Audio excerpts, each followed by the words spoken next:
Mega power star Ram Charan సుకుమార్తో తన సినిమా చేస్తూ బిజీగా ఉంటూనే చుట్టుపక్కల పాలిటిక్స్ పై ఫోకస్ పెట్టినాడు అన్నట్లుగా చెబుతున్నారు.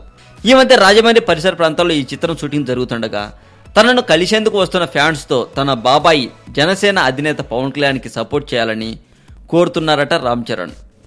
రాజకీయంగా అయినా సరే లేదా మరే విధంగా అయినా సరే తనకు మద్దతు పలకండి అని సూచిస్తున్నారట. ఇది మెగా ఫ్యామిలీలో ఒక కొత్త వింత అని చెప్పుకుంటున్నారు ఫ్యాన్స్. ఎప్పుడు ఇలాంటి తీరును తామెవరూ చూడలేదని ఆశ్చర్యంగా ఉందని అంటున్నారు అక్కడ ఇదంతా చూసిన జనాలు. ఏది ఏమైతేనే బాబాయికి అబ్బాయి సపోర్ట్ చేస్తున్నారు, ఇక అంతే చాలు అనుకుంటున్నారు మెగా అభిమానులు. ఇక నాగబాబు గారు తన సపోర్ట్ జనసేనకేనని ఇదివరకే ప్రకటించారు కూడా. తాజాగా చరణ్ ఇలా కోరడం మాత్రం వచ్చే ఎన్నికలలో బాబాయ్ నేతృత్వంలోని జనసేన పటిష్టత కోసమేనని చెవులు కొరుక్కుంటున్నారు జనాలు కూడా. మరి మరింత టాలీవుడ్ సమాచారం కోసం సబ్స్క్రైబ్ చేయండి టాలీవుడ్ సెంటర్.